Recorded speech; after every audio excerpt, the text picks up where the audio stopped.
Forward contracts को transfer किया था, जिन कॉन्ट्रैक्ट्स में उन्होंने कॉन्ट्रैक्ट किया था एक ऑफशोर बैंकिंग यूनिट के साथ, किसी भी इंटरनेशनल फाइनेंशियल सर्विस सेंटर के ऑफशोर बैंकिंग यूनिट के साथ कॉन्ट्रैक्ट किया था, जिन्होंने ऑपरेशन कमेंस इस तारीख से पहले किया है। कहने का मतलब ये कि कोई अगर एक नॉन रेजिडेंट है और वो कोई नॉन डिलीवरेबल फॉरवर्ड कॉन्ट्रैक्ट कर रहा है ऑफशोर बैंकिंग यूनिट के साथ, और उस फॉरवर्ड कॉन्ट्रैक्ट को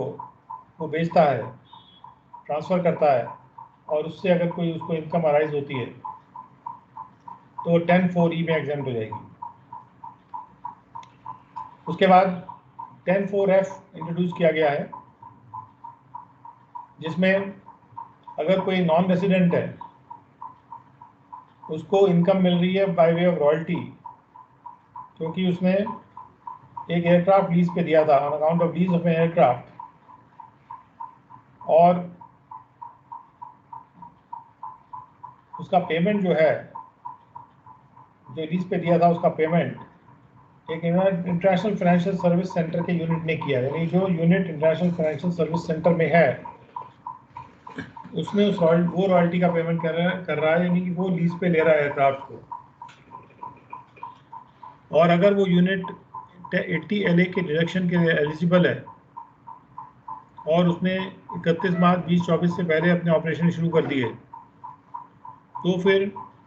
उसकी इनकम जो है, जो बाय वे ऑफ रॉयल्टी आ रही है उस नॉन रेजिडेंट की, वो 10(4)F में एग्जाम्प्ट हो जाएगी।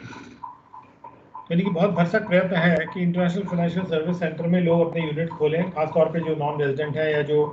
ऑफशोर बैंकिंग यूनिट्स हैं, वो भी अगर अपने इन्वेस्टमेंट यूनिट्स यहाँ पे खोलें तो उनको एनकरेज किया जा रहा है। उसके बाद ये फर्दर प्रपोज किया गया कि एक 10(23)FF नाम से एक नया क्लॉज इसमें इंसर्ट किया जाएगा, जिसके द्वारा जो भी कैपिटल गेन इनकम है जो कि अराइज या रिसीव की जा रही है नॉन रेजिडेंट के द्वारा, और वो क्यों अराइज हो रही है उसको, क्योंकि किसी जो भी कंपनी है जो इंडिया में रेजिडेंट है उसके शेयर को ट्रांसफ़र कर रहा है,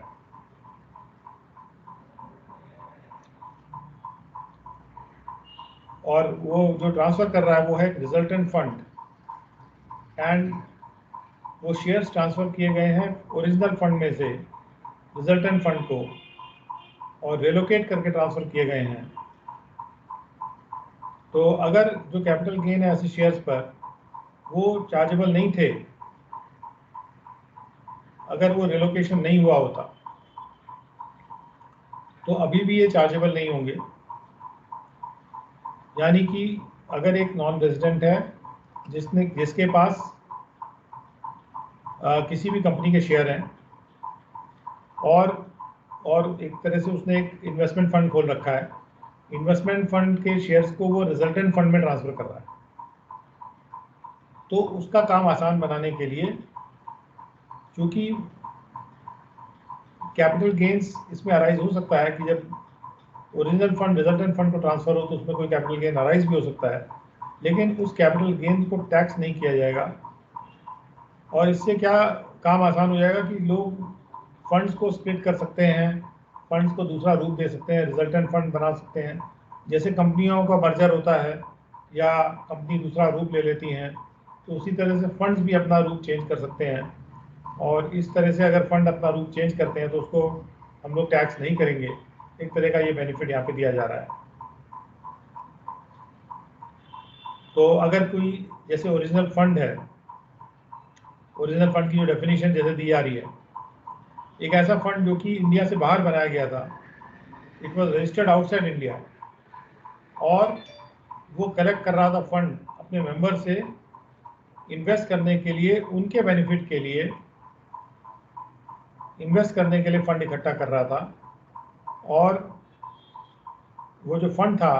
वो इंडिया में रेजिडेंट नहीं है। मतलब फंड की जो पर्सन स्टेटस है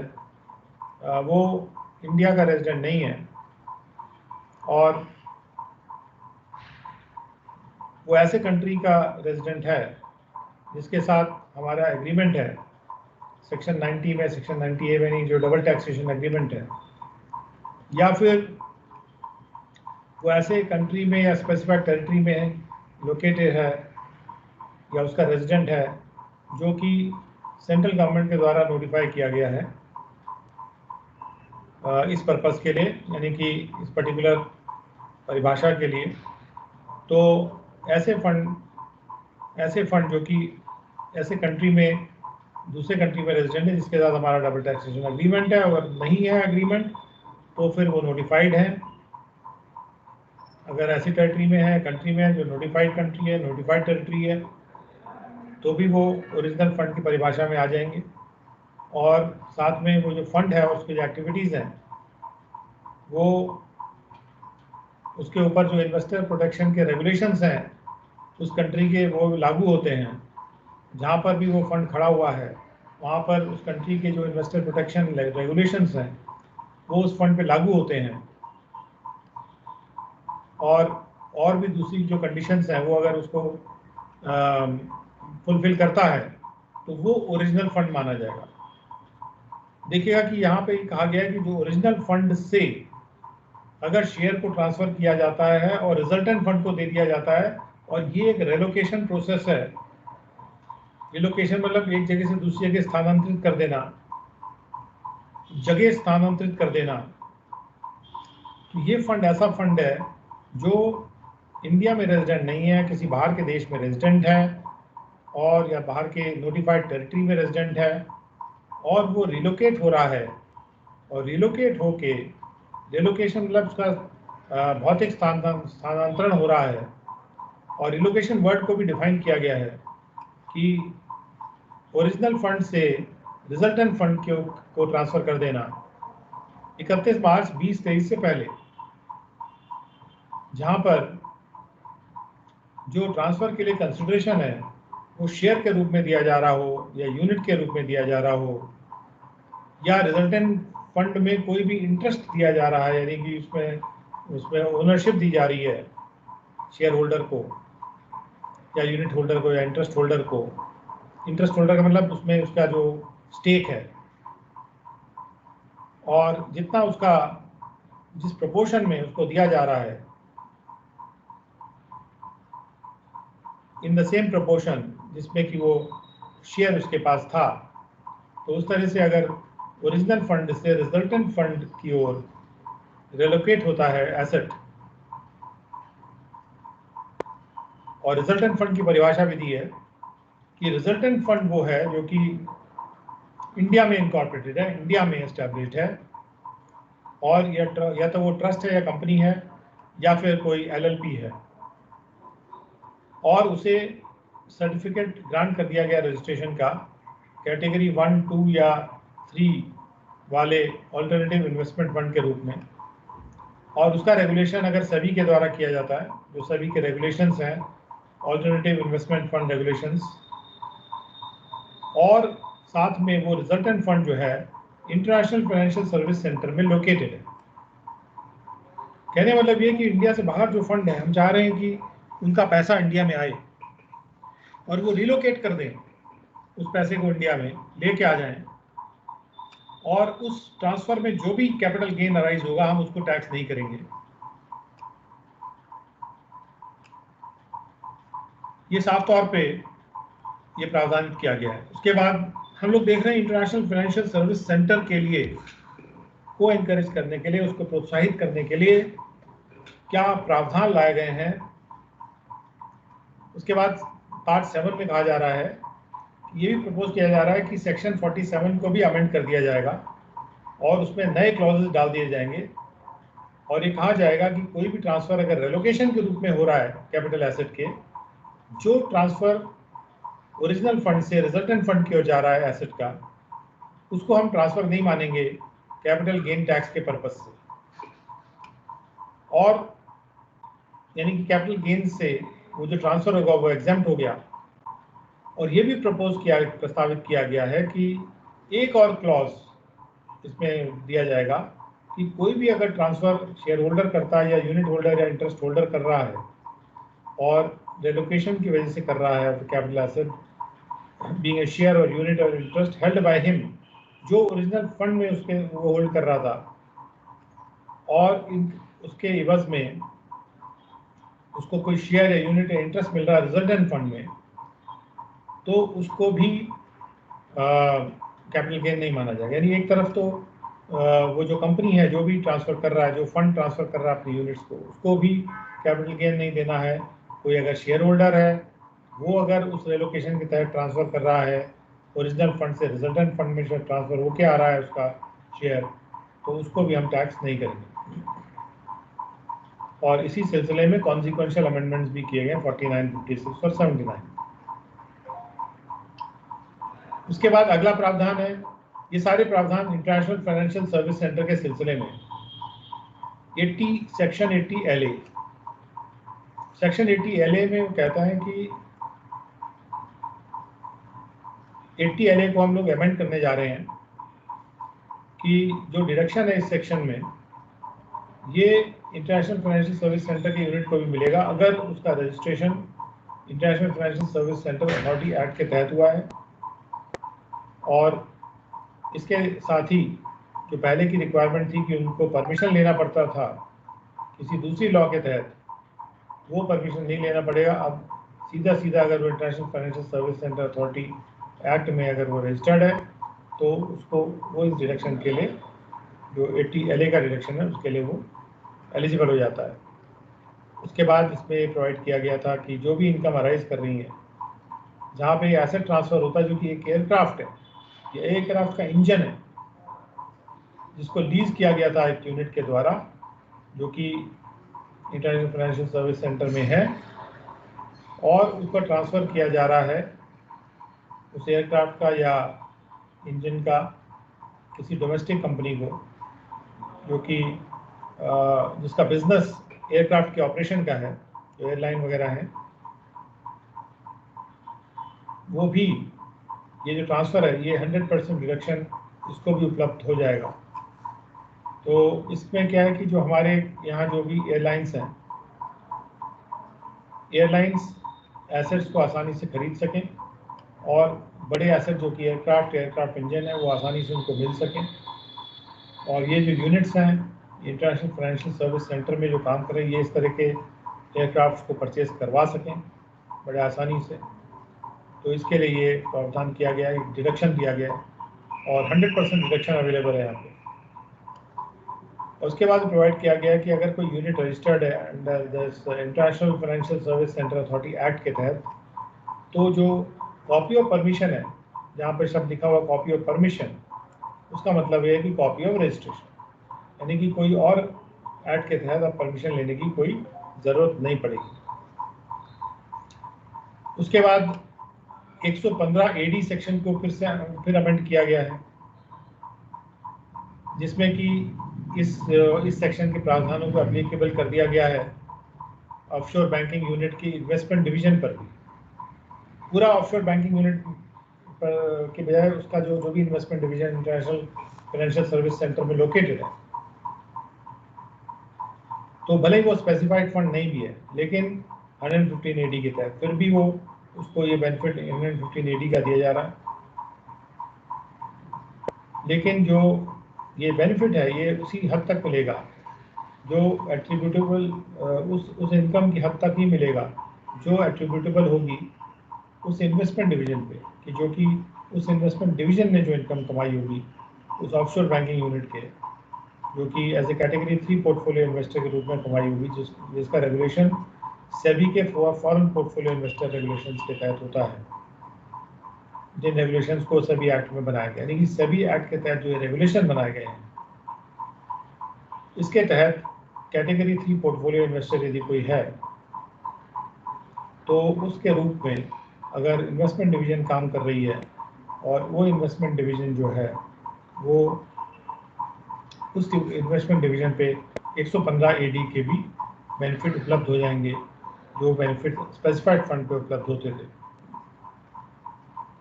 अब आ जाते हैं कि जीरो कूपन बॉन्ड जो इंफ्रास्ट्रक्चर डेट फंड इशू कर सकते हैं, उनके बारे में कहा गया है कि 248 के तहत एक जीरो कूपन बॉन्ड की डेफिनेशन दी गई है और उस डेफिनेशन में ये लिखा है 248 में कि जो बॉन्ड इशू किया जा रहा है किसी इंफ्रास्ट्रक्चर कैपिटल कंपनी द्वारा या कोई इंफ्रास्ट्रक्चर कैपिटल फंड के द्वारा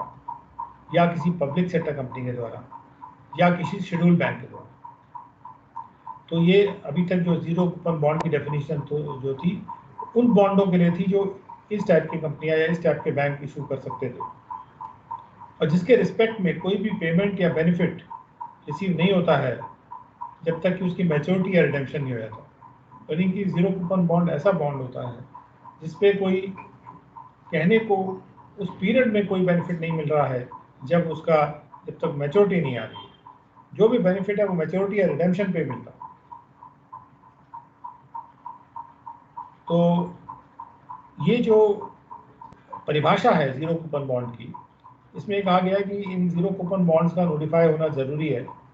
ऑफिशियल गैजेट में सेंट्रल गवर्नमेंट के द्वारा। अब in addition to infrastructure capital company, infrastructure capital fund वगैरह, जो इंफ्रास्ट्रक्चर के जो डेट फंड है जिनका नोटिफिकेशन सेंट्रल गवर्नमेंट के द्वारा ऑफिशियल गैजेट पे 1047 के तहत हो रहा था अभी तक, उनको भी ये पावर दिया गया है कि वो जीरो कूपन बॉन्ड को इशू कर सके और इसके लिए ये अमेंडमेंट लाया गया है 248 में, जो 247 में अब तक कवर हो रहे थे इंफ्रास्ट्रक्चर डेट फंड, उनको भी जीरो कूपन बॉन्ड को इशू करने का पावर दे दिया जाए।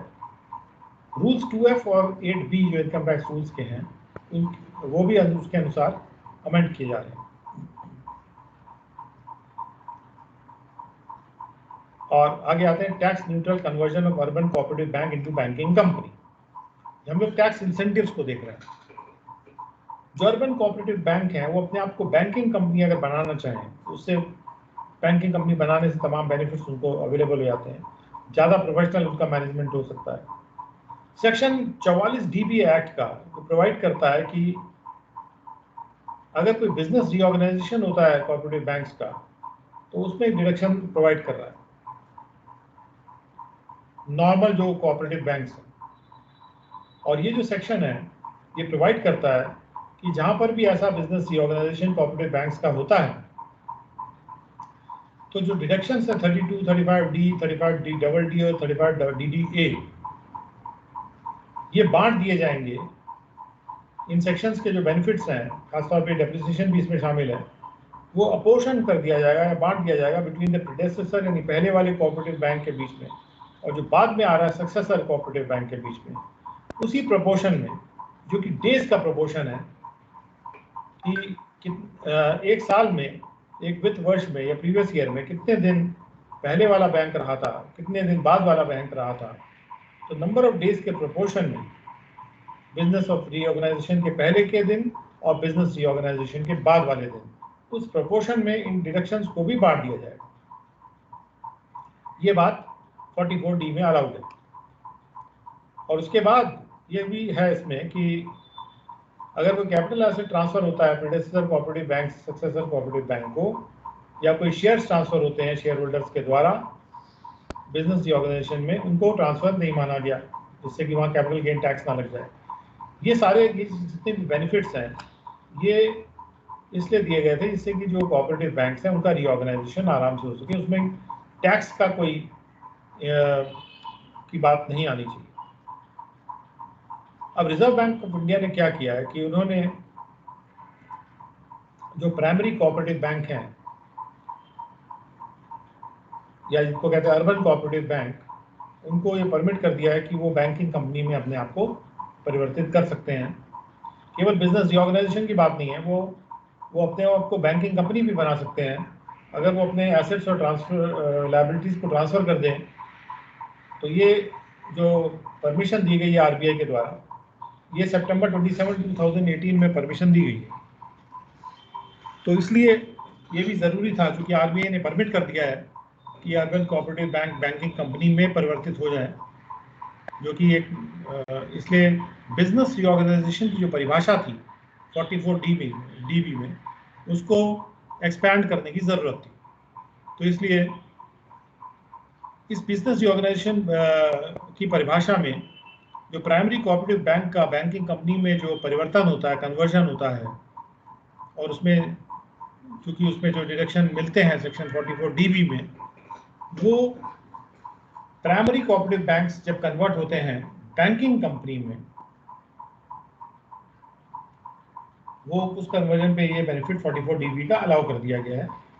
और उसके बाद ये भी प्रपोज किया गया कि अगर कोई कैपिटल एसेट ट्रांसफर किया जाता है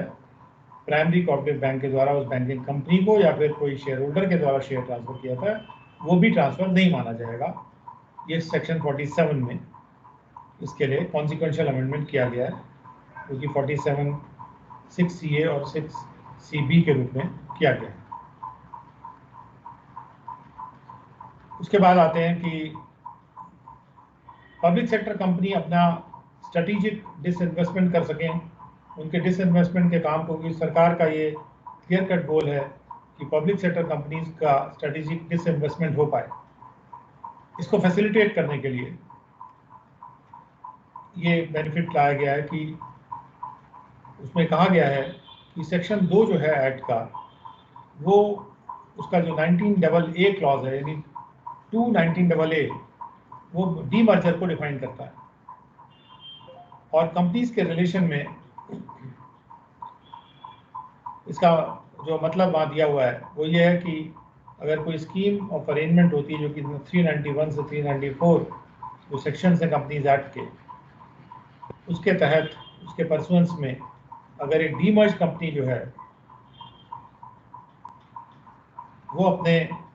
किसी भी अंडरटेकिंग को, एक या ज़्यादा अंडरटेकिंग को रिजल्टिंग कंपनी को दे देती है।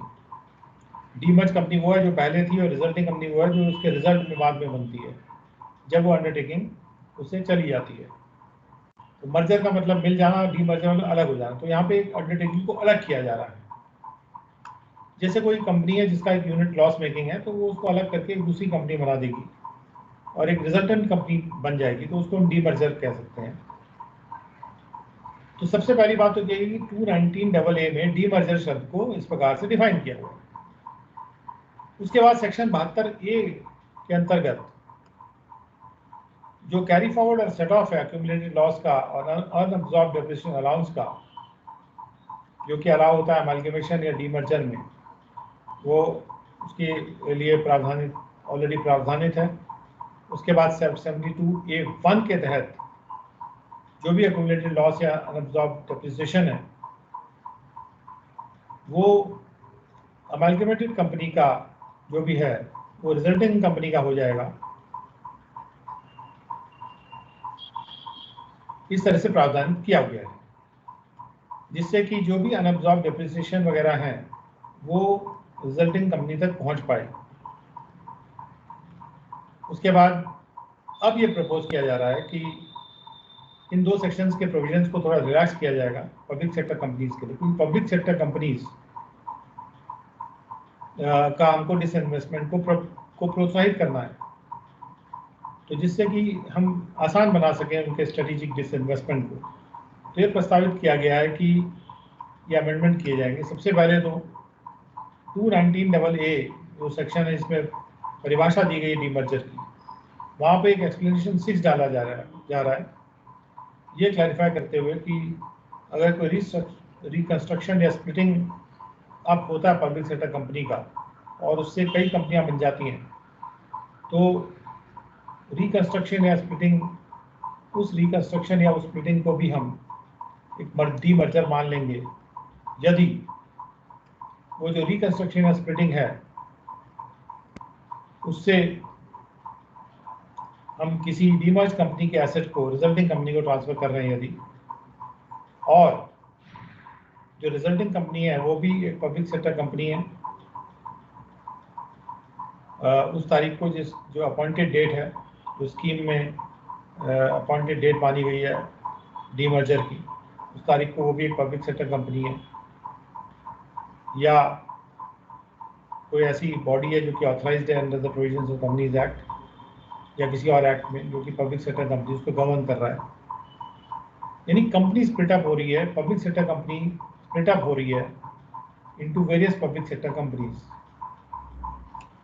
एंड और सारे कंडीशन फुलफिल हो रहे हैं जो भी सेंट्रल गवर्नमेंट स्पेसिफाई करेगा। तो यानी कि जो पब्लिक सेक्टर कंपनी का जो रिकंस्ट्रक्शन या स्प्लिटअप है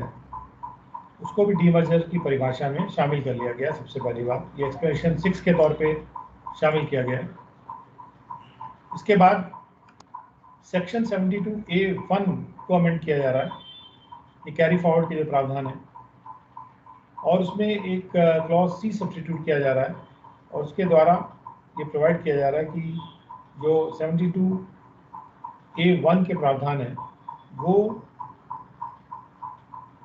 एक या उससे ज़्यादा पब्लिक सेक्टर कंपनी के अमालगमेशन पे भी लागू हो जाएंगे। उसके बाद एक क्लॉज D भी 72(1) में इंसर्ट किया जा रहा है और इसके द्वारा प्रोवाइड किया जा रहा है कि 72A(1) के जो प्रावधान है वो पहले की पब्लिक सेक्टर कंपनी अगर अमालगमेट होती है कई और कंपनियों के साथ, उनके लिए भी अप्लाई हो जाएंगे। यदि जो शेयर परचेज एग्रीमेंट है स्ट्रेटेजिक डिसइन्वेस्टमेंट में, उसने रिस्ट्रिक्ट किया है कि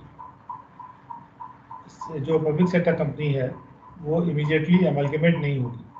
यानी शेयर परचेज एग्रीमेंट जो भी एंटर किया गया है उसने खुद रिस्ट्रिक्ट किया है कि इमीडिएट अमलगमेशन नहीं होगा उस पब्लिक सेक्टर कंपनी का। और यदि जो अमलगमेशन जो किया जा रहा है वो 5 साल में कर दिया जाता है from the end of the previous year, जिसमें कि रिस्ट्रिक्शन ये जब एंड हो जाता है, यानी कि 5 साल बाद उसको अमेलगमेट होना जरूरी है। 5 साल के अंदर उसको अमेलगमेट होना जरूरी है जब वो रिस्ट्रिक्शन खत्म हो जाता है। एक तरफ तो शेयर परचेज एग्रीमेंट में रिस्ट्रिक्शन होगा कि इस तारीख तक तो आप अमेलगमेट नहीं कर सकते हो, और उसके बाद 5 साल के अंदर आपको अमेलगमेट करना है, यानी कि स्ट्रिक्ट कंडीशन लगा के अगर वो ये अमेलगमेशन होता है अर्स्टवाइल पब्लिक सेक्टर कंपनी का, तो वहाँ पर भी ये जो कैरी फॉरवर्ड है ये अलाउ हो जाएगा डेप्रिसिएशन एंड अदर अलाउंसेस का। और उसके बाद सबसेक्शन 1 में यानी 72A का जो सबसेक्शन 1 है उसमें एक प्रोवाइजो इंसर्ट किया जा रहा है, और इस प्रोवाइजो के तहत ये प्रोवाइड किया जा रहा है कि जो एक्यूमुलेटेड लॉस या अनअब्जॉर्ब डेप्रिसिएशन है अमेलगमेटिंग कंपनी के, जो कि एक जो अमेलगमेशन हो रहा है यहाँ पे पब्लिक सेक्टर कंपनी का, जो कि लॉस है या अलाउंस फॉर अनअब्जॉर्ब डेप्रिसिएशन या अमेलगमेटेड कंपनी का जो है वो shall not be more than the accumulated loss या unabsorbed depreciation of the public sector company as on date on which the public sector company ceases to be a public sector company as a result of the strategic disinvestment। तो यहाँ पर जो strategic disinvestment हुआ उसके बाद जो भी unaccumulated loss या unabsorbed depreciation में आ रहे हैं वो पहले के जितने थे उनसे ज़्यादा नहीं आगे कैरी फॉरवर्ड होंगे। और उसके बाद कुछ डेफिनेशन दी गई हैं। अर्स्टवाइल पब्लिक सेक्टर कंपनी का मतलब ये है कि वो कंपनी जो कि पब्लिक सेक्टर कंपनी थी पिछले सालों में, और अब वो public sector company strategic disinvestment के तहत नहीं रहने वाली है। और स्ट्रेटेजिक डिसइन्वेस्टमेंट का मतलब है कि जहाँ पे कोई सेंट्रल गवर्नमेंट या स्टेट गवर्नमेंट अपनी पब्लिक सेक्टर कंपनी की शेयर होल्डिंग को सेल कर रही है और जिससे उसकी शेयर होल्डिंग रिड्यूस हो रही है, रिड्यूस होके 51% से कम हो जा रही है, और साथ में जो भी बायर है उसको कंट्रोल भी ट्रांसफ़र हो रहा है, यानी जैसे मान लीजिए 50% तक भी लाते हैं लेकिन कंट्रोल अगर बायर को ट्रांसफ़र कर देते हैं तो वो स्ट्रेटेजिक डिसइन्वेस्टमेंट माना जाएगा। तो इस तरह से पब्लिक सेक्टर कंपनीज के स्ट्रेटेजिक डिसइन्वेस्टमेंट को एनकरेज करने के लिए ये प्रावधान लाए गए हैं।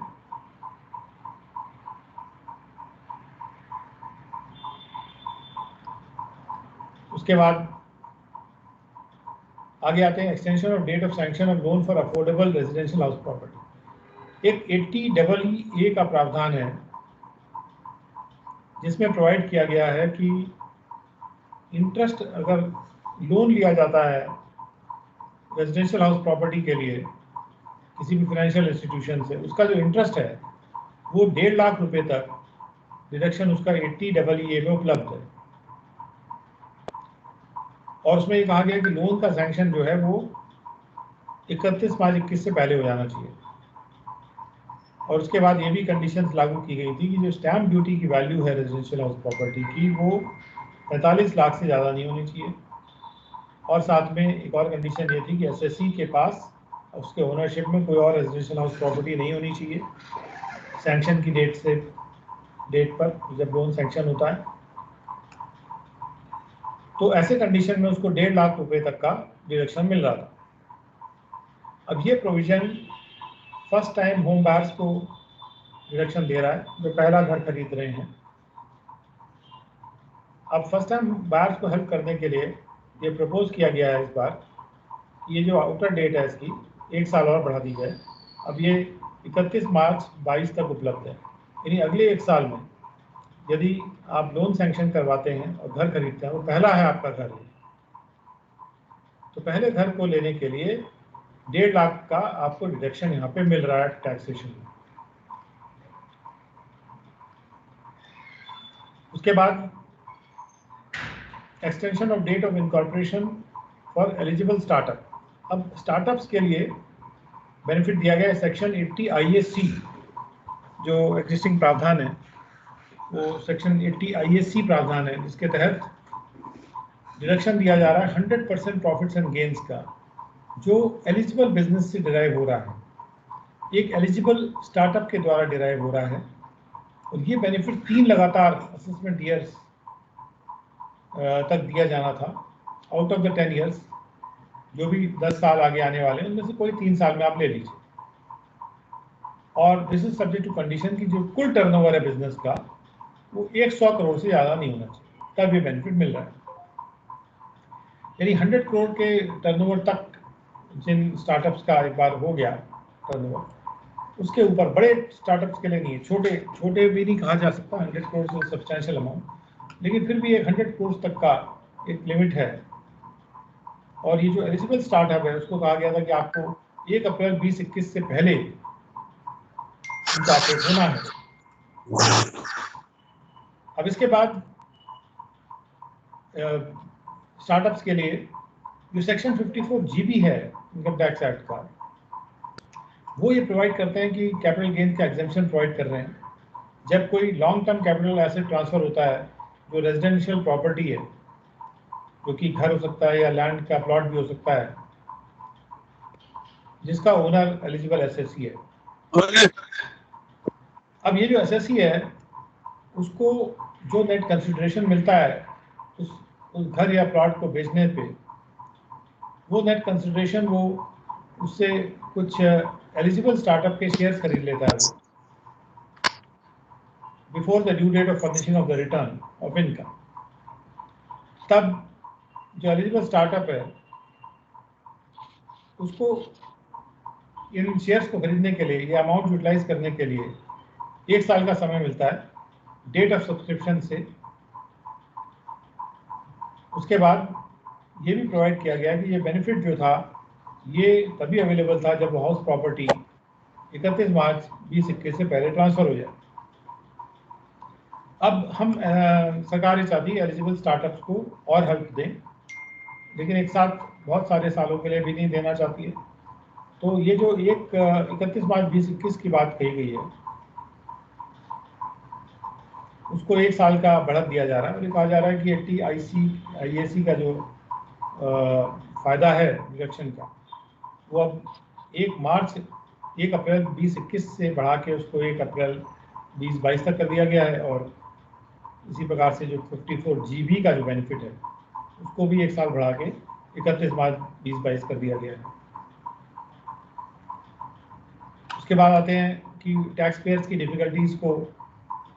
कैसे बढ़ा, ये अगला सेक्शन है जिसमें अभी तक हम लोग देख रहे थे टैक्स इंसेंटिव्स। अब हम लोग को देखना है कि टैक्स पेयर्स के द्वारा जो डिफिकल्टी फेस की जाती हैं उनको रिमूव करने के लिए क्या किया जा रहा है। सबसे पहला प्रावधान है जिसमें कि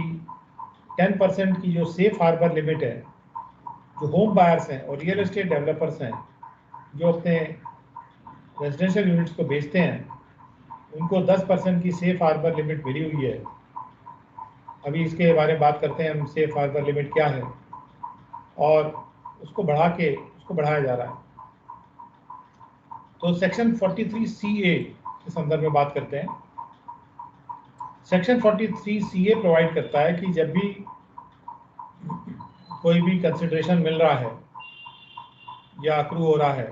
लैंड के ट्रांसफ़र से, बिल्डिंग के ट्रांसफ़र से या दोनों के ट्रांसफ़र से, जो भी कंसिडरेशन मिल रहा है वो स्टैम्प वैल्यूएशन अथॉरिटी के द्वारा जो वैल्यू अडॉप्ट की जाती है उससे कम है,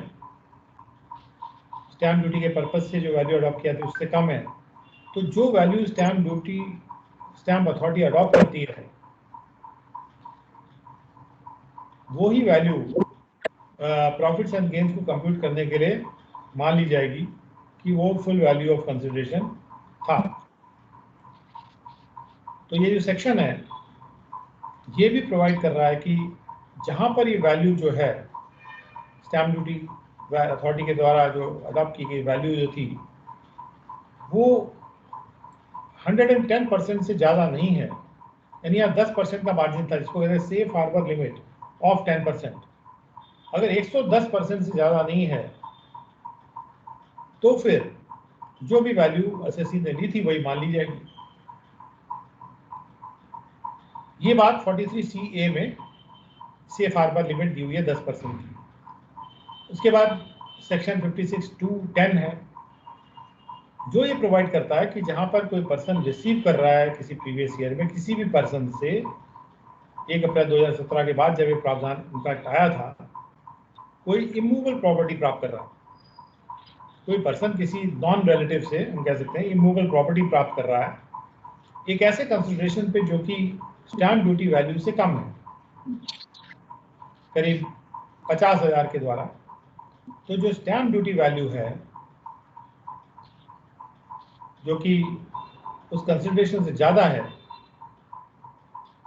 जितना भी ज़्यादा है वो जो ज़्यादा अमाउंट है उसको इनकम फ्रॉम अदर सोर्सेज में टैक्स कर लिया जाएगा। कहने का मतलब ये हुआ कि अगर किसी ने किसी को इमूवेबल प्रॉपर्टी ट्रांसफ़र करी और स्टैम्प ड्यूटी वैल्यू से कम में ट्रांसफ़र करी तो जो डिफरेंस है वो जो उसका डिफरेंस आ रहा है वो स्टैम्प ड्यूटी वैल्यू से जो भी फ़र्क आ रहा है उसको इनकम फ्रॉम अदर सोर्सेज के रूप में भी टैक्स किया जाता है 56(2)(10) में। यानी एक तरह की डबल वैल्यू हो जाती है उस व्यक्ति के लिए जो इस तरह के ट्रांजेक्शन करता है। तो ये भी प्रोवाइड कर रहा है कि जहाँ पर एसएससी कोई इमूवेबल प्रॉपर्टी रिसीव करता है और स्टैम्प ड्यूटी वैल्यू जो है वो 10% से अगर ज़्यादा है या 50,000 जो भी वैल्यू ज़्यादा है उनमें से, तो स्टैम्प ड्यूटी वैल्यू जो है वो तब जाके वो स्टैम्प ड्यूटी वैल्यू जितना एक्सेस है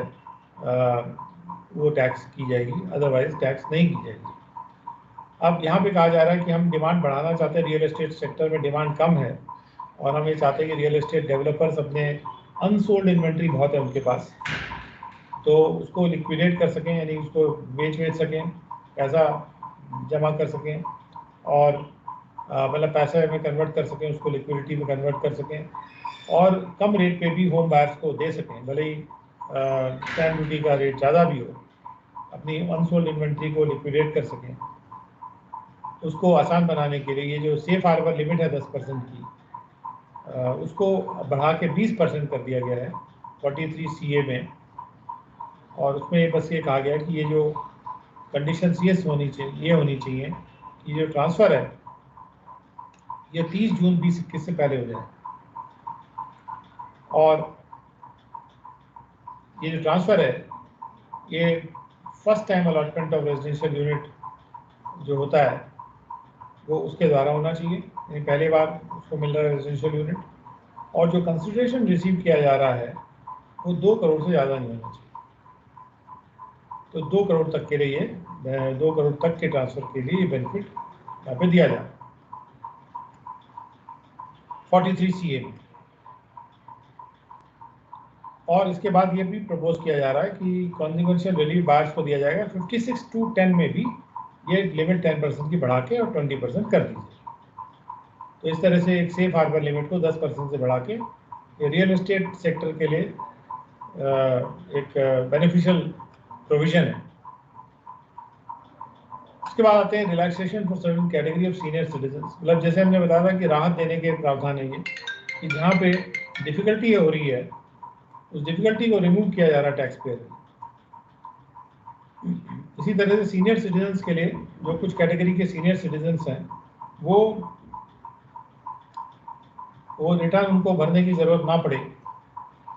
और उनकी डिफिकल्टी रिमूव हो जाए, इसके लिए सेक्शन 139 जो है वो प्रोवाइड करता है कि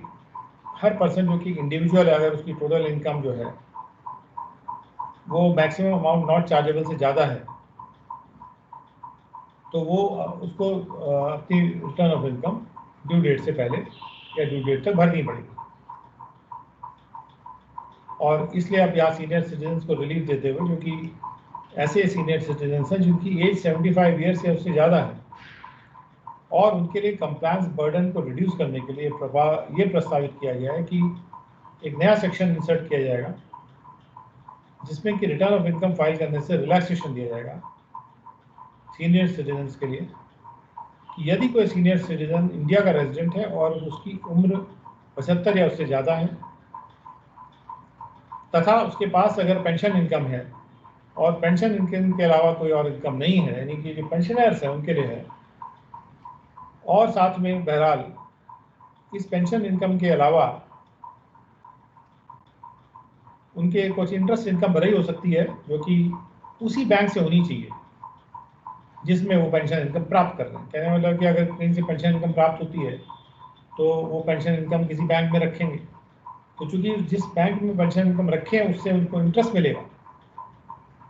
तो अगर वो इंटरेस्ट भी उसी पेंशन इनकम पे उसी बैंक से मिल रहा है उनको, सेम बैंक ब्रांच की बात नहीं हो रही है, सेम बैंक की बात हो रही है, तो अगर वो बैंक एक स्पेसिफाइड बैंक है, यानी कि जिसका स्पेसिफाइड बैंक कैटेगरी में नाम दिया जाएगा, तो गवर्नमेंट नोटिफाई करेंगे ऐसे बैंक्स को जो कि स्पेसिफाइड बैंक माने जाएंगे और उसे एक डिक्लेरेशन देना है अपने स्पेसिफाइड बैंक। तो ये जो डिक्लेरेशन है उसमें वो पर्टिकुलर्स होंगे जो कि एक फॉर्म में भर के वो बैंक को देगा, और एक बार उसने अगर वो डिक्लेरेशन बैंक को भर के दे दिया तो जो स्पेसिफाइड बैंक है उसको कंप्यूट करना पड़ेगा उस इनकम को उसके सीनियर सिटीजन की, और उस पर जो भी डिडक्शन है जो अलाउबल है चैप्टर 6A में वो देगा, वो इफेक्ट देगा, और जो भी रिबेट 87A में है वो देगा, और उसके बाद उस पर वो इनकम टैक्स डिडक्ट करेगा जो भी रेट्स इन फोर्स हैं उस पर, और एक बार वो डिडक्ट कर लेता है तो उसके बाद रिटर्न भरने की उस सीनियर सिटीजन को कोई भी ज़रूरत नहीं पड़ेगी। यानी जो सीनियर सिटीजन्स हैं जो पेंशन पा रहे हैं और इंटरेस्ट इनकम उसी बैंक से आ रही है जिसमें वो पेंशन जा रही है, उनके लिए बैंक को बस डिक्लेरेशन देना है, रिटर्न नहीं भरना है, बैंक को डिक्लेयर करना है, बैंक उनका टैक्स काटेगा और जमा करेगा, और उसके बाद रिटर्न भरने की उनकी कोई जिम्मेदारी नहीं है। तो एक तरह से यहाँ पे जो बैंक एक सर्विस प्रदाता के रूप में है, तो बैंक की जो कैरेक्टर है बीइंग अ सर्विस एजेंट, उसका इस्तेमाल किया जा रहा है जिससे ये सर्विस दी जा सके। कि हम लोग जैसे इनकम टैक्स डिपार्टमेंट में रिटर्न किसी की खुद बैठ के नहीं भरवाते हैं, लेकिन बैंक यहाँ पे है कि वो फॉर्म उसको देगा और भरवा के ले लेगा, तो वो सर्विस बैंक वहाँ पे दे सकता है। तो हालांकि हम लोग भी चाहेंगे कि हम लोग ऐसे सिचुएशन में आ जाएं जब हम रिटर्न भरवा सकें, तो इस तरह के प्रावधानों की फिर उतनी ज़रूरत नहीं पड़ेगी, और एक डर भी खत्म हो जाएगा सीनियर सिटीजन का कि इनकम टैक्स डिपार्टमेंट में जाके मुझे कोई रिटर्न नहीं भरना है, मैंने तो बैंक को दे दिया, उसने डिडक्ट कर दिया, काम खत्म। अब आते हैं rationalisation of provisions related to sovereign wealth fund and pension. तो जैसे हमने कहा था कि प्रोविजंस का रैशनलाइजेशन भी इसमें शामिल किया गया। 1023FE है सेक्शन जो प्रोवाइड करता है स्पेसिफाइड पर्सन को एग्जेम्पशन, जो कि डिविडेंड इनकम से एग्जेम्पशन मिल रहा है या इंटरेस्ट इनकम से या लॉन्ग टर्म कैपिटल गेन से, जो इनकम अराइज कर रही है उस इन्वेस्टमेंट से जो कि इंडिया में वो कर रहे हैं। ये सॉवरेन वेल्थ फंड होते हैं, पेंशन फंड होते हैं, जो कि डिविडेंड इंटरेस्ट और long term capital gains income प्राप्त कर रहे हैं इन्वेस्टमेंट से। ये जो स्पेसिफाइड पर्सन्स हैं जो कि सॉवरेन वेल्थ फंड है, सॉवरेन यानी किसी देश के वेल्थ फंड या जो पेंशन फंड्स हैं, जो कि प्रेस्क्राइब कंडीशंस को फुलफिल करते हैं और जिनको स्पेसिफाई किया गया है सेंट्रल गवर्नमेंट के द्वारा नोटिफाई करके। ये प्रावधान जो है ये फाइनेंस एक्ट 2020 में इंट्रोड्यूस किया गया था, जिससे कि लोग SWF यानी सॉवरेन वेल्थ फंड और पेंशन फंड में इन्वेस्ट करें, जिससे कि ये जो फंड है सॉवरेन वेल्थ फंड और पेंशन फंड, ये इंफ्रास्ट्रक्चर सेक्टर में इन्वेस्ट करें।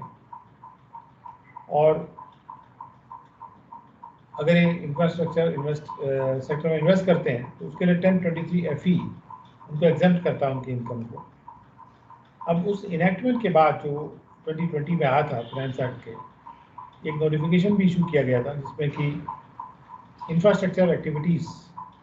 के स्कोप को बढ़ाया गया है, जो जिसमें कि वो इन्वेस्टमेंट कर सकते हैं। एक सॉवरेन वेल्थ फंड को नोटिफाई भी कर दिया गया है इस प्रोविजन में। अब चूंकि इस प्रोविजन को रैशनलाइज करने की ज़रूरत है, डिफिकल्टीज को रिमूव करने की ज़रूरत है, तो अमेंडमेंट्स किए जा रहे हैं बिल में। ये अमेंडमेंट्स इस प्रकार से हैं कि तो ऑल्टरनेटिव इन्वेस्टमेंट फंड जो इन्वेस्ट करते हैं 50% तक, उनको नॉन एलिजिबल इन्वेस्टमेंट्स में वो इन्वेस्ट कर सकते हैं, यानी 50% तक वो नॉन एलिजिबल इन्वेस्टमेंट में भी इन्वेस्ट कर सकते हैं। और प्रेजेंटली जो SWF और PF हैं वो इन्वेस्ट कर सकते हैं कैटेगरी 1 या कैटेगरी 2 में। तो ये जो AIF है कैटेगरी 1 वाले या कैटेगरी 2 वाले, उसमें ये इन्वेस्ट कर सकते हैं जिनका 100% इन्वेस्टमेंट एलिजिबल इंफ्रास्ट्रक्चर कंपनी में होता है। ये प्रपोज किया जा रहा है कि ये जो 100% ये कंडीशन जो रिलैक्स किया है कि 100% को अब कम करके अब 50% कर दिया जाए। अभी तक कंडीशन ये थी इनको 100% इन्वेस्टमेंट करना पड़ेगा, और अब ये है कि 50% तक भी कर सकते हैं। उसके बाद कैटेगरी 1 और कैटेगरी 2 के जो AIF हैं वो इंफ्रास्ट्रक्चर इन्वेस्टमेंट ट्रस्ट यानी इंफ्रास्ट्रक्चर इन्वेस्टमेंट ट्रस्ट, उसमें भी इन्वेस्ट कर सकते हैं। और यानी कि वो जो डेफिनेशन इंफ्रास्ट्रक्चर की है वो उसको एक्सपैंड किया जा रहा है to include infrastructure investment trust also। और जो भी एग्जम्पशन दिया जाएगा इस क्लॉज में वो प्रोपोर्शनली कैलकुलेट किया जाएगा। अगर एग्रीगेट इन्वेस्टमेंट AIF का इंफ्रास्ट्रक्चर कंपनी में है या दूसरी कंपनीज में है या इंफ्रास्ट्रक्चर इन्वेस्टमेंट ट्रस्ट में है, अगर वो 100% से कम है तो जितना भी परसेंटेज है उतना दे दिया जाएगा।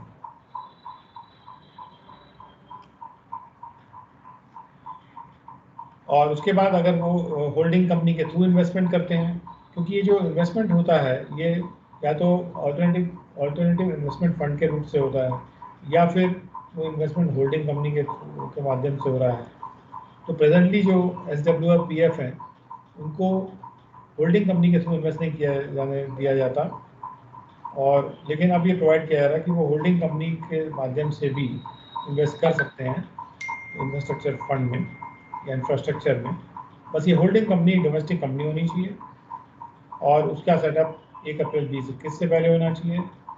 उसका जो 75% मिनिमम इन्वेस्टमेंट है या एक या उससे ज़्यादा इंफ्रास्ट्रक्चर कंपनीज में होना चाहिए। और जो भी एग्जेम्पशन है इस क्लॉज में वो प्रोपोर्शनली कैलकुलेट किया जाएगा, और इनकेस अगर वो एग्रीगेट इन्वेस्टमेंट 100% से कम है तो जितना भी कम है उतना दे दिया जाएगा। तीसरा रूट जो है इन्वेस्टमेंट का वो है NBFC या IDF IFC रूट, इसको कहते हैं non banking finance company infrastructure debt fund infrastructure finance company. तो ये जो तीसरा रूट है इसमें प्रेजेंटली जो SWF और PF हैं ये इसमें इन्वेस्ट नहीं कर सकते हैं। अब लेकिन ये प्रपोज किया गया है कि वो इन्वेस्ट कर सकते हैं NBFC IDF और IFC में, लेकिन उनका जो मिनिमम है 90% लेंडिंग उस NBFC की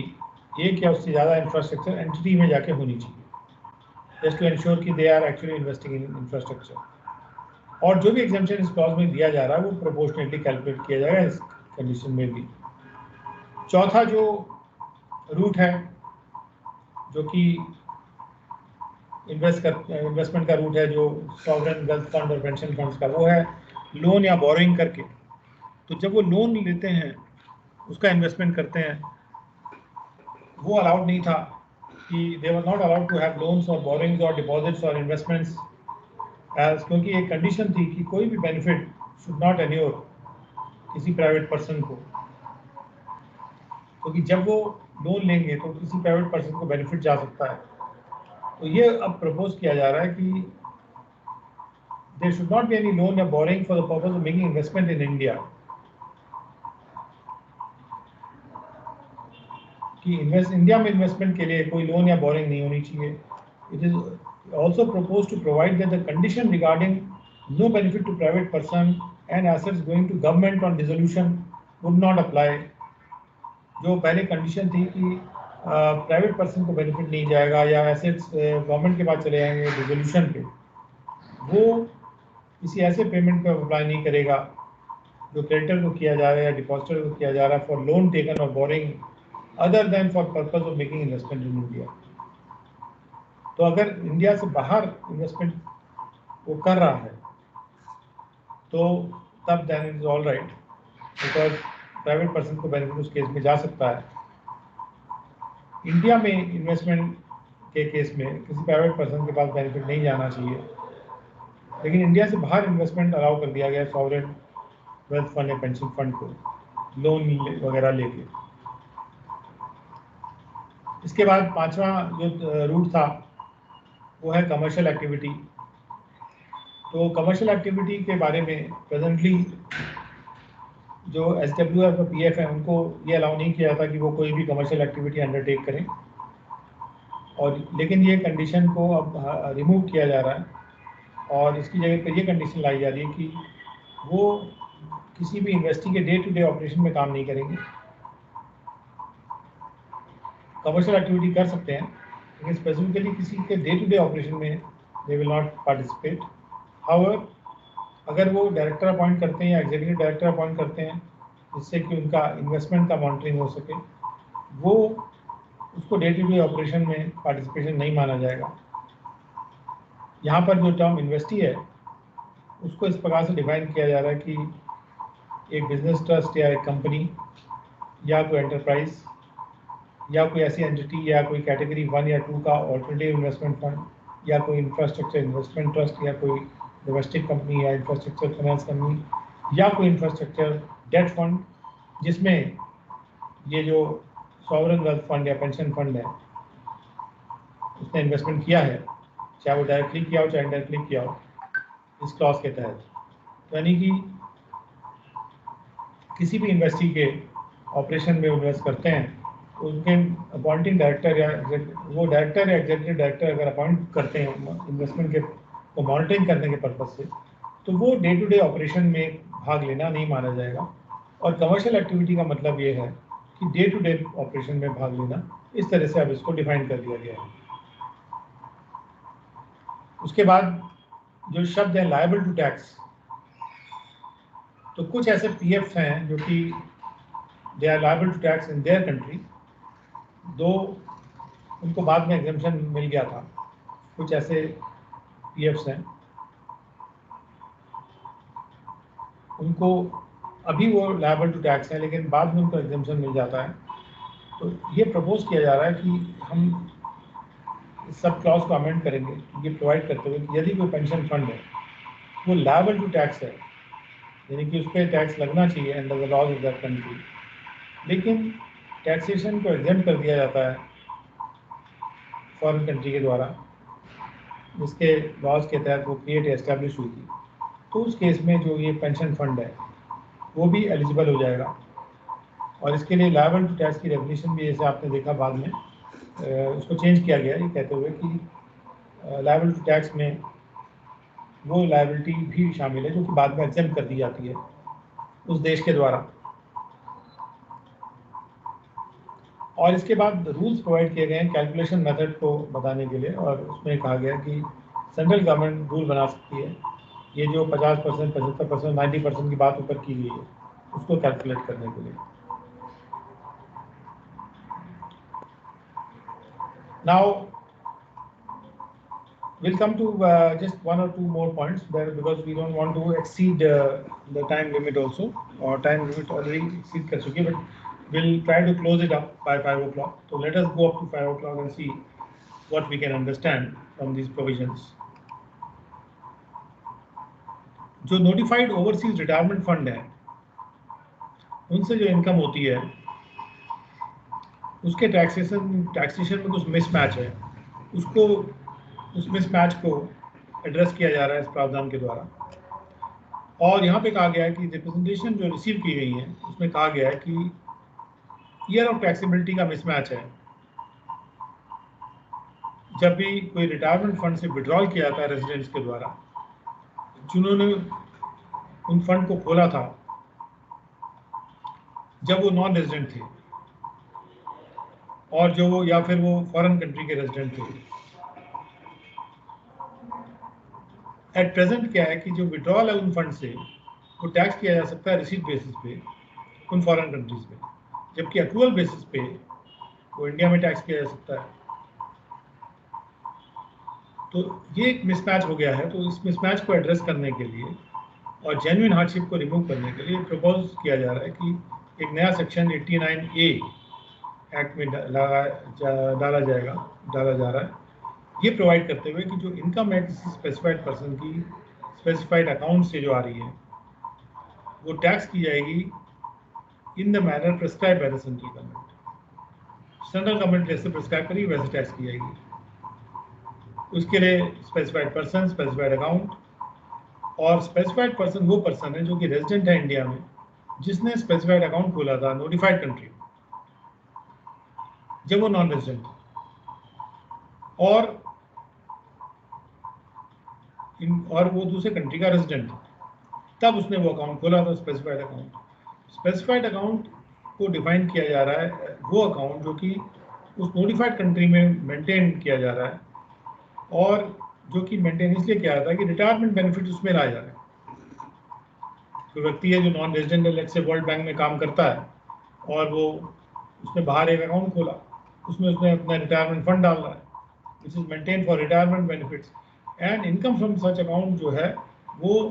एक्रूअल बेसिस पे टैक्सेबल नहीं है, and it is tax bye such country at the time of withdrawal, और वो कंट्री जो है उसको विड्रॉल में टैक्स करती है। तो नोटिफाइड कंट्री को डिफाइन कर रहे हैं इस तरह से कि वो कंट्री नोटिफाइड कंट्री है जो सेंट्रल गवर्नमेंट के द्वारा नोटिफाई की जाएगी, और इसमें ये होगा कि जब वो, चूँकि वो कंट्री उसको टैक्स नहीं कर रही थी और उसको केवल विड्रॉल पे टैक्स करना था, लेकिन इंडिया में वो टैक्स हो जाता, ये एक मिसमैच है और उससे हार्डशिप पैदा हो रही है। इस हार्डशिप को दूर करने के लिए यहाँ पे सेक्शन 89A डाला गया है कि ऐसे व्यक्ति की जो इनकम है, स्पेसिफाइड पर्सन की इनकम फ्रॉम स्पेसिफाइड अकाउंट, वो सेंट्रल गवर्नमेंट के कहे अनुसार टैक्स होगी। तो यानी इसका प्रावधान आएगा, उसमें उसको एग्जाम कर दिया जाएगा। अब आते हैं जो डिस्कशन हमको करना है अबाउट मिनिमम ऑल्टरनेट टैक्स। इसके प्रावधानों को कैसे रैशनलाइज किया जा रहा है। सेक्शन 115JB है एक्ट का, जो ये प्रोवाइड करता है कि 15% रेट पर बुक वैल्यू पे टैक्स लगेगा। अगर जो टोटल इनकम पे जो टैक्स है, अगर वो टोटल इनकम कंप्यूट की जाती है एक्ट के प्रावधानों के अनुसार, अगर वो 15% से कम आ रहा है बुक प्रॉफिट पे, तो 15% बुक प्रॉफिट पे तो टैक्स देना ही देना है। अब बुक प्रॉफिट को कैलकुलेट किया जाता है कई एडजस्टमेंट करके, in accordance with the provisions of Companies Act 2013।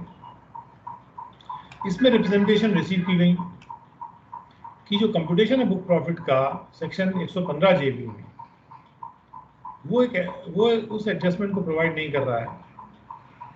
जो कि एडिशनल इनकम पास्ट ईयर्स की अगर बुक्स ऑफ अकाउंट्स में इंक्लूड कर दी जाती है करंट ईयर के, क्योंकि एक सेकेंडरी एडजस्टमेंट सेक्शन 92CE में किया जा रहा है, जो कि एडवांस प्राइसिंग के बारे में है, या कोई एडवांस प्राइसिंग एग्रीमेंट जो एंटर किया गया था टैक्स पेयर के द्वारा, टैक्स पेयर के साथ, उसके तहत अगर कोई एडजस्टमेंट करके कोई इंक्लूजन किया जा रहा है बुक्स ऑफ अकाउंट्स में किसी भी इनकम का, इसका एडजस्टमेंट 115 JB में उपलब्ध नहीं है। तो रिप्रेजेंटेशन ये भी रिसीव की गई क्योंकि डिविडेंड इनकम अब टैक्सेबल हो गई है शेयर होल्डर्स के हाथों में, तो जो डिविडेंड फॉरेन कंपनी के द्वारा रिसीव किया जाता है उसके इंडिया के इन्वेस्टमेंट पे, उस डिविडेंड को एक्सक्लूड करना जरूरी है बुक प्रॉफिट को कैलकुलेट करने के लिए। अगर जो टैक्स पेएबल है उस डिविडेंड इनकम पे वो मैट लायबिलिटी जो आती है कंसेशनल टैक्स रेट से, उससे कम है, जो कि MAT liability concessional tax rate पे आती है, जो कि डबल टैक्सेशन अवॉइडेंस एग्रीमेंट में जो कंसेशन टैक्स रेट दिया गया है उसके तहत जो मैट कैलकुलेट करने की वजह से जो मैट लायबिलिटी आती है, उससे डिविडेंड इनकम अगर कम है, उससे जो टैक्स पेएबल डिविडेंड इनकम पे है वो अगर कम है, तो ये जरूरी है कि जो इनकम डिविडेंड इनकम रिसीव हो रही है उसको एक्सक्लूड किया जाए। अब इसलिए ये जो रिप्रेजेंटेशन रिसीव की गई तो उसमें प्रावधान किया गया है कि जहां पर पिछले सालों में इनकम को इंक्लूड किया गया है बुक्स ऑफ अकाउंट्स में ड्यूरिंग प्रीवियस ईयर, क्योंकि एक APA था या सेकेंडरी एडजस्टमेंट था, तो असेसिंग ऑफिसर क्या करेंगे, अगर उनको एप्लीकेशन किया जाता है बाय द असेसी, वो रिकम्प्यूट कर देंगे बुक प्रॉफिट को the past year and tax payable को भी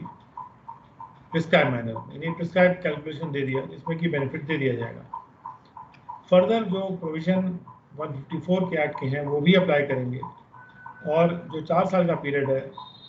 उस फाइनेंशियल ईयर के एंड से कैलकुलेट होगा जिसमें कि वो एप्लीकेशन रिसीव की जाती है असेसिंग ऑफिसर से, यानी कि ये जो रेक्टिफिकेशन है ये 154 के तहत किया जा सकता है, जिसमें ये बेनिफिट अब असेसी के लिए दिया जाएगा जो वो लूज कर रहा था बिकॉज 115 JB में वो कैलकुलेशन अवेलेबल नहीं था बुक प्रॉफिट का। उसके बाद ये भी डिसाइड किया गया, ये भी प्रस्तावित किया गया है कि कैपिटल गेन के पर्पज से ट्रांसफर ऑफ सिक्योरिटीज में भी बेनिफिट दिया जा रहा है, जैसा कि डिविडेंड के लिए बेनिफिट दिया जा रहा है, इंटरेस्ट के लिए भी दिया जा रहा है, रॉयल्टी और फी फॉर टेक्निकल सर्विस के लिए भी दिया जा रहा है, जहाँ तक कि बुक प्रॉफिट को कैलकुलेट करने की बात है, जिससे कि दोनों ही स्पेसिफाइड डिविडेंड इनकम और जो एक्सपेंस क्लेम किया जा रहा है इन रिस्पेक्ट देयरऑफ वो रिड्यूस कर किए जा सकें और उनको ऐड बैक किया जा सके while computing the book profit in case of foreign companies, जहाँ पे वो इनकम टैक्स की जा रही है at a lower rate than the MAT rate due to the double taxation agreement. Double taxation agreement है, वहाँ उनको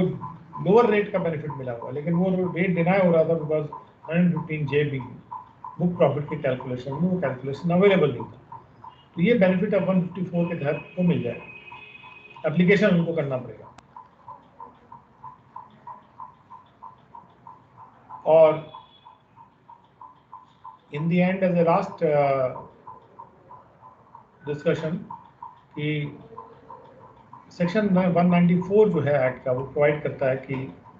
जब डिविडेंड दिया जाएगा तो उस पर TDS काटा जाएगा। तो वहाँ पे सेकंड प्रोवाइजो जो है वो ये प्रोवाइड कर रहा है कि जो प्रोविजंस है इस सेक्शन के वो नहीं अप्लाई करेंगे ऐसी इनकम पे जो कि इंश्योरेंस कंपनियाँ इंश्योरेंस को दी जा रही है, जिससे उनको एग्जाम किया जा सके। अब ये प्रपोज किया जा रहा है कि वो सेकेंड प्रोवाइजो को अमेंड कर दिया जाएगा टू प्रोवाइड की जो प्रोविजन है सेक्शन के वो बिजनेस ट्रस्ट के लिए भी अगर कोई इनकम जा रही है और वो एक स्पेशल पर्पस व्हीकल है जो पे कर रहा है उनको, या किसी और पर्सन को जो भी डिविडेंड दिया जा रहा है उसको भी अगर जा रही है तो TDS उस पर नहीं कटेगा, यानी कि क्योंकि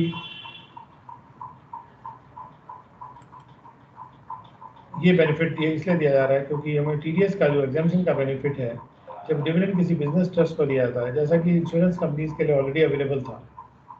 तो बिजनेस ट्रस्ट के लिए भी अब अवेलेबल कर दिया गया है। हालांकि बाकी केस में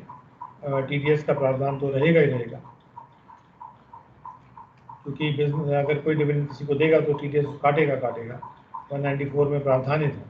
लेकिन अगर वो डिविडेंड किसी इंश्योरेंस कंपनी को दे रहा है या बिजनेस ट्रस्ट को दे रहा है तब उसको TDS नहीं काटना है। So with that, we have almost covered half of the financial provisions today. I think many of the provisions were covered in the morning also, और सर ने बहुत डिटेल में इसको कवर किया है। और उसके बावजूद अगर कोई डिस्कशन है, we can take it up later on. But for today, we'll call it a day. I think we have gone through the sections in quite a bit of a detail today. और हम ये चाहेंगे कि अगर कोई participants में से अगर कोई किसी पर्टिकुलर प्रावधान पे डिस्कशन चाहता है तो यू आर मोस्ट वेलकम, और आप कहिए तो हम लोग उसको अभी कर सकते हैं और उसको डिस्कस भी कर सकते हैं। और otherwise we can call it a day at this point of time. With this I request participants to